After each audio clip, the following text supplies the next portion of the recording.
Yung tinatanggap sa banal at makabuluhang prosesyon sa karangalan ni San Antonio de Padua, ang minamahal na patron ng ating pamayanan.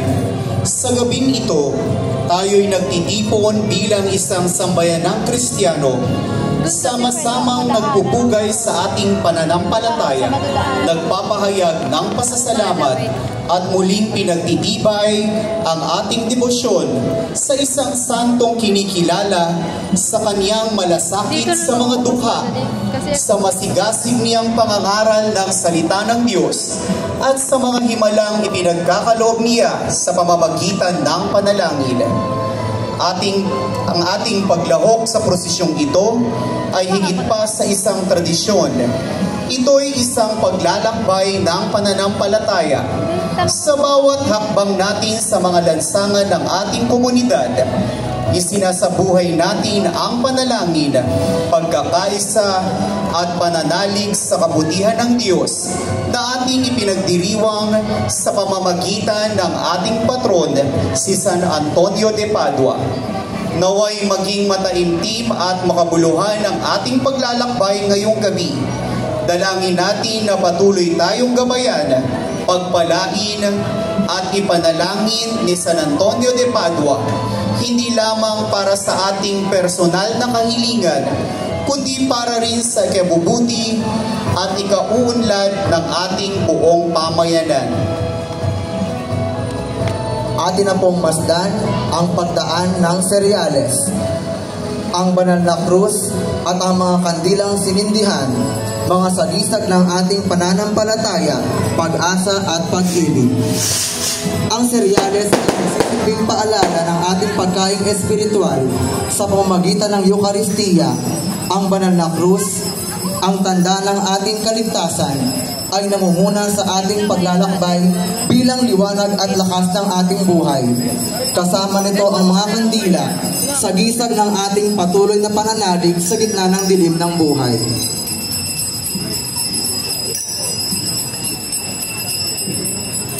Sarap.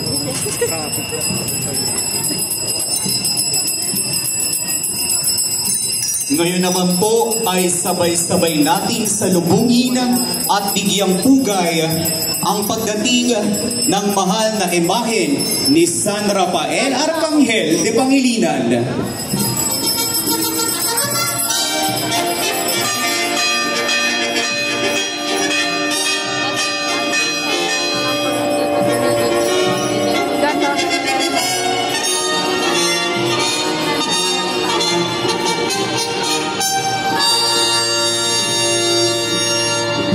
Si San Rafael ay isa sa tatlong kilalang arkanghel ng ating simbahan. Kilala bilang tagapagpagaling, tagapaglakbay, at tagapamagitan ng ating mga panalangin.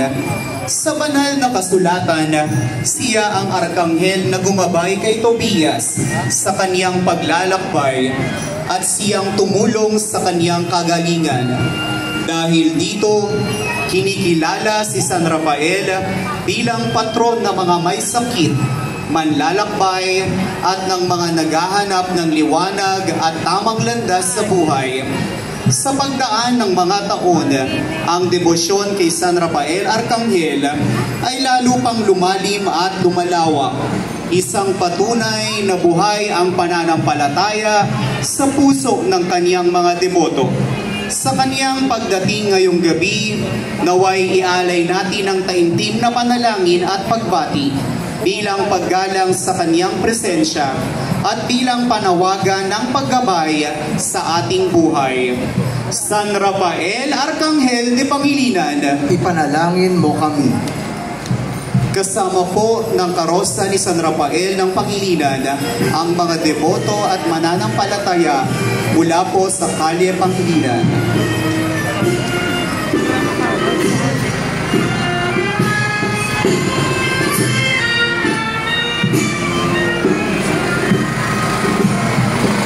Nuestra Señora de la Paz y buen viaje de Liwayway.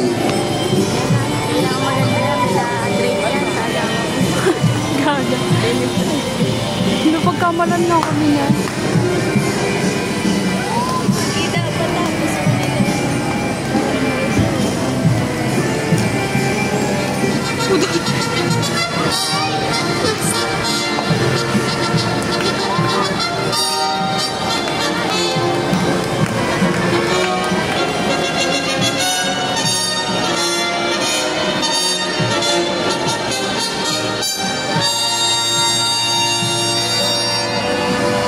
ang inang nagbibigay ng kapayapaan at gumagabay sa mga naglalakbay, hindi lamang sa pisikal na landas, kung hindi lalo tigit sa ating paglalakbay sa buhay at pananampalataya.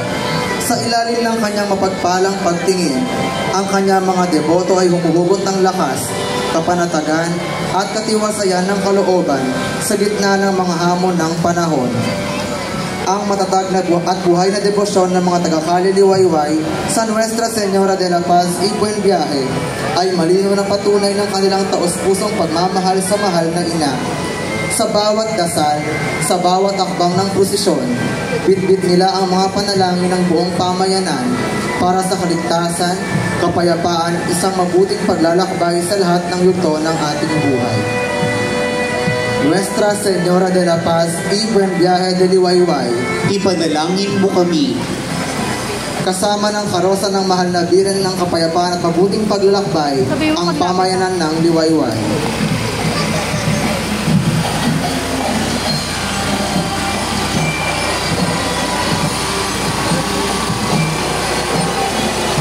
Mga kinikili kong kapatid sa pananampalataya, ating ipagdiwang ating pagpugay ang pagdating ng mahal na imahen ni San Rafael Arcangel mula sa Calle Marino.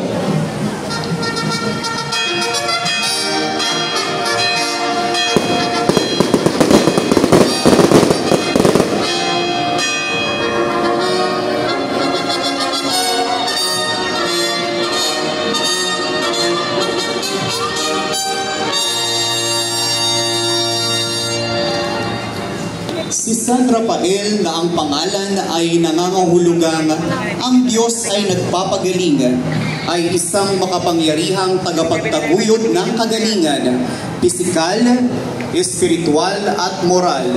Siya ang arkanghel na isinugo ng Diyos upang gabayan at pagalingin si Tobias, at sa parehong diwa, patuloy rin siyang ating kaagapay sa gitna ng mga pagsubok, paglalakbay at paghahanap ng direksyon sa buhay.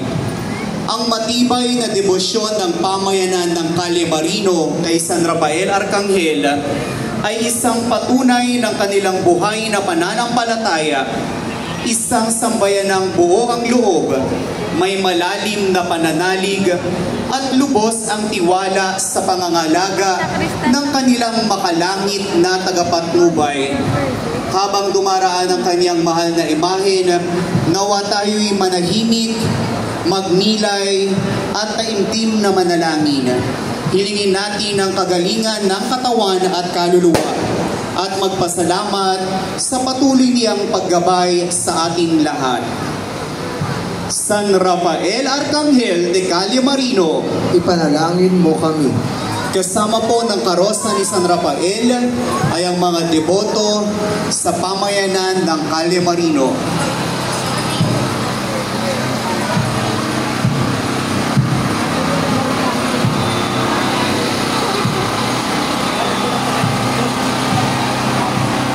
San Antonio Abad,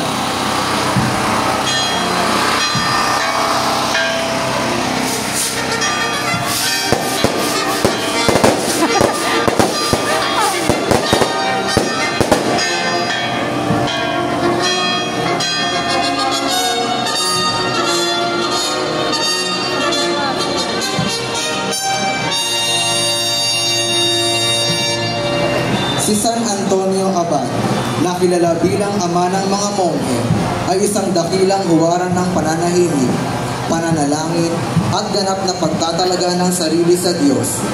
Ipinamalas niya ang tunay na pagtalikod sa mga makamundong bagay upang mamuhay ng simple, mapag-isa at puspos ng pananampalataya. Para sa ating mga kababayan na may alagang hayop at sa mga naghahangad ng proteksyon laban sa tukso at karamdaman, si San Antonio Abad ay patuloy na tagapamagitan at inspirasyon. Ang kanyang buhay ay paalala sa atin na sa gitna ng katahimikan at taimtim na pananalangin, matatagpuan natin ang tunay na kapayapaan, ang kapayapaang mula sa Diyos. Sa pagdaan ng kanyang mahal na imahen, nawa ialay natin ang ating panalangin at pagninilay. Humiling tayo ng grasya paggabay at proteksyon para sa ating pamilya, kabuhayan at buong pamayanan. San Antonio Abad, Ipanalangin mo kami.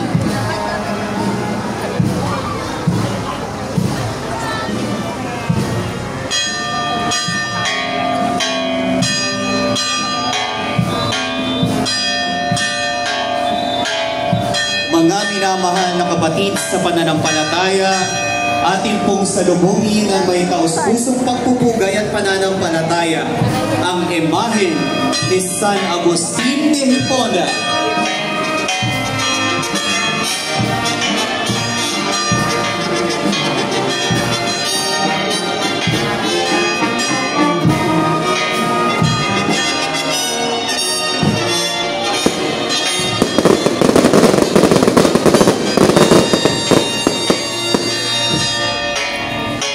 Si San Agustin de Hipona ay isa sa pinakadakilang ama ng simbahan at tagapagtanggol ng pananampalatayang Kristiyano. Bago niya natagpuan ang liwanag ng Diyos, si San Agustin ay namuhay sa karangyaan ng mundo, puno ng pag-aalinlangan, paghahanap ng katotohanan at paglayo sa landas ng kabanalan. Ngunit sa matiyagang panalangin ng kaniyang ina, si Santa Monica, at sa dakilang awa ng Diyos, siya ay nagbalik loob at naging buhay na saksi ng kapangyarihan ng pagbabagong buhay. Bilang obispo ng Hipona, kinilala siya hindi lamang sa kaniyang matalas na pag-iisip at talino, kundi higit sa lahat sa kaniyang malalim na pag-unawa sa habag at pag-ibig ng Diyos.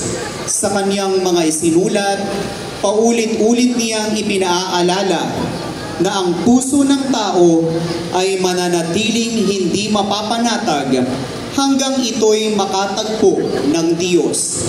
Ngayong dumaraan sa ating piling ang kaniyang mahal na imahen, naway magsilbing paanyaya ito sa ating lahat. Walang sino man ang lubos na malayo sa biyaya ng Diyos, tulad ni San Agustin. Tayo rin ay inaanyayahang magbalik loob, magpatawad, at magmahal ng wagas. San Agustin de Hipona, ipanalangin mo kami.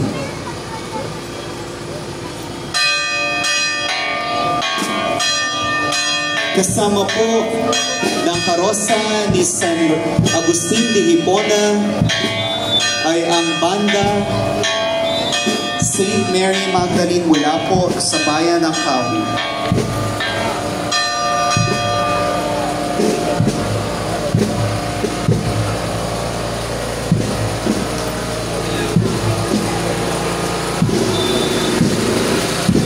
Atin pong salubungin ng may taimtim na paggalang at pusong nag-uumapaw sa pananampalataya ang imahe ni San Francisco de Assis.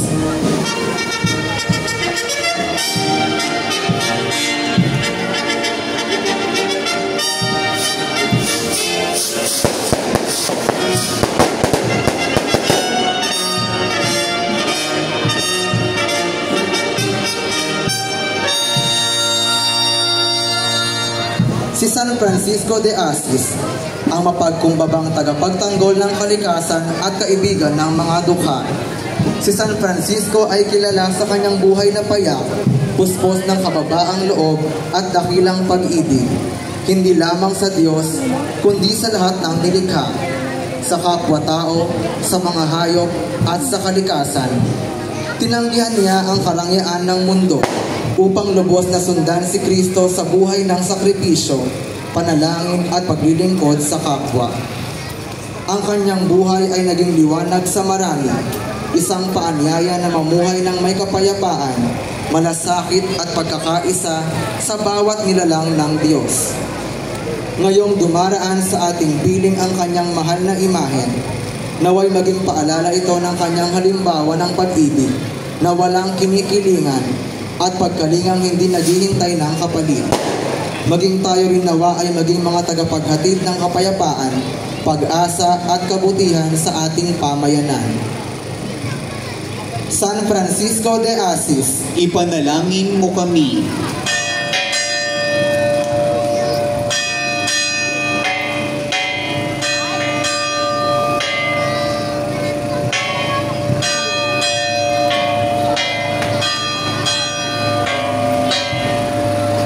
Ngayon ay ating pong salubungin ng may taimtim na paggalang at pusong nag-uumapaw sa pananampalataya. Nuestra Señora de la Soledad de Portavaga.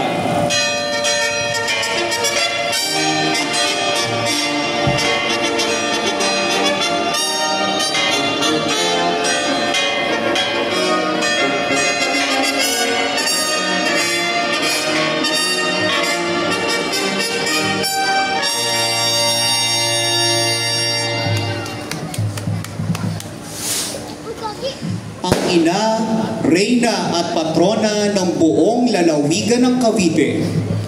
Ayon sa kasaysayan, matapos ang isang malakas na bagyo noong taong 1667, isang misteryosong larawan ng mahal na birhen ang natagpuan sa baybayin ng Kanyakaw sa Cavite. Ang kaniyang banal na larawan ay agad kinilalang tanda ng grasya at himala. Kaya't siya itinanghal at iniluklok sa isa sa 8 simbahan sa Cavite Puerto.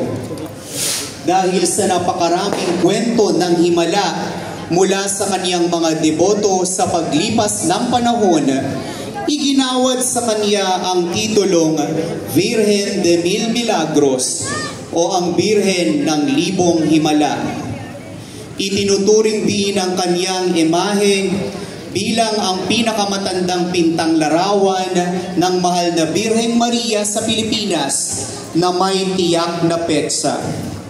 At ito ay kinikilala ngayon bilang pambansang yamang pangkalinangan ng Pilipinas o National Cultural Treasure of the Philippines. Ngayong gabi, sa ating sama-samang paglalakbay sa banal na prosesyon sa karangalan ng ating patrong si San Antonio de Padua, naway muling mag-alab sa ating puso ang diwa ng pananampalataya, pagsisisi at pag-asa, sapagkat kasama natin ngayon ang ating ina, reyna at patrona ng buong probinsya ng Cavite, Nuestra Señora de la Soledad de Portavaga.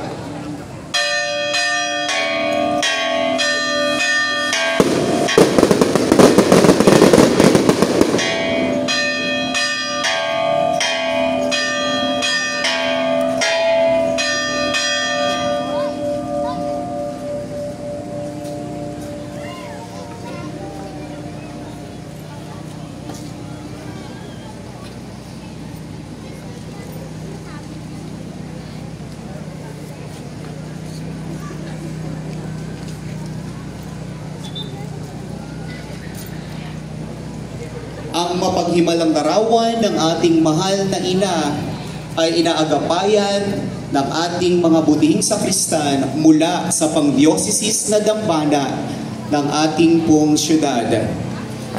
Kasama din po ng karosa ng mahal na ina, ang kofradiya at ang mga deboto mula po sa pangdiocesis na dambana. Muli po, ating palakpakan ang reyna ng probinsya ng Cavite, Nuestra Señora de la Soledad de Portavaga. Viva la Virgen! Viva! Viva la Reina de Cavite! Viva! Viva la Luz de Pilipinas! Viva!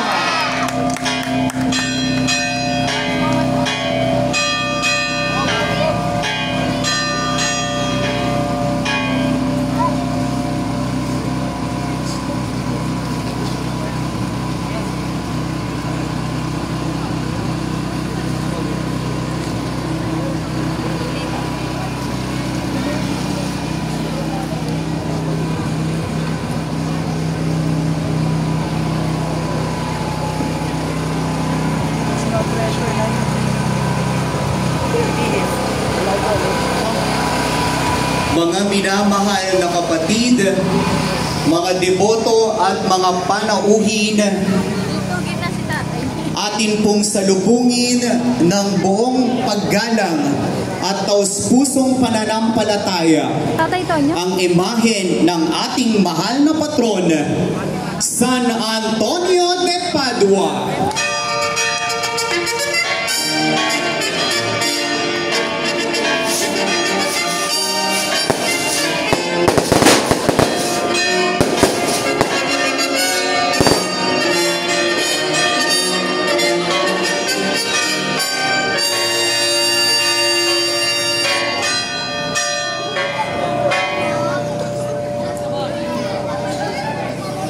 Si San Antonio de Padua, ang kilalang patron ng mga nawawala, tagapamagitan ng mga himala, at mapagkalingang tagapagtanggol ng mga dukha.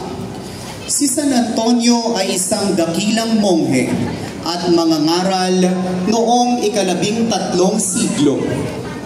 Inialay niya ang kaniyang buong buhay sa paglilingkod sa Diyos at sa kapwa, sa pamamagitan ng matalinong pangangaral ng salita ng Diyos at ng mga himalang naging bukal ng pag-asa para sa marami. Bilang patron ng mga nawawala, siya ang ating tinatawag sa panahon ng ating kawalan, kung tayo'y naghahanap hindi lamang ng nawalang bagay, kundi ng direksyon, layunin at liwanag sa gitna ng dilim. Sa kaniyang halimbawa, tayo rin naway maging tapat sa Diyos, mapagpakumbaba at mapagmalasakit sa kapwa.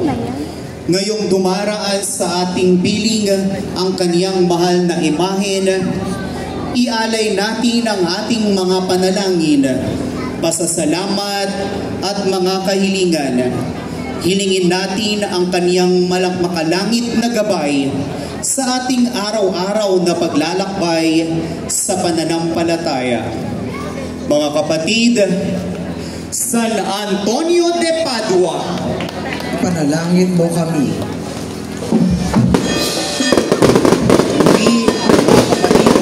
Distrito ng San Antonio, isang malakas na palakpakan ng pasasalamat sa ating mahal na poong si San Antonio na nagdiriwang ng kanyang kapistahan sa taong ito. Maraming salamat po sa inyong pakikisa. Kasama po ng karosa ng ating mahal na patrong si San Antonio, ang ating Hermana Mayor sa taong ito, si Sister Perlin Newton, kasama po ang ating bunihing Kura Paroko, Reverendo Padre Gilbert Orubio.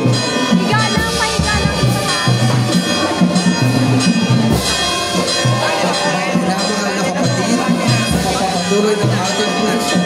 Taos-puso po tayo nagpapasalamat sa inyong lahat, sa inyong pagdalo, pagdarasal at pagsama sa pagdiriwang na ito ng ating mga mahal na santo at ang mahal na inang si Nuestra Señora de la Soledad de Portabagas. Naway ang kanilang halimbawa ng pananampalataya, pag-ibig at pagtitiis ay magsilbing inspirasyon sa ating lahat upang patuloy tayong maging matatag sa ating buhay espiritual at makapaglingkod ng buong puso sa ating kapwa. Patuloy po nating dalhin sa ating mga puso ang kanilang mga aral at huwag nating kalilimutan na sa bawat pagsubok ang ating pananampalataya ang magiging gabay at lakas natin. Muli, maraming salamat at magpalain po tayo ng Panginoon.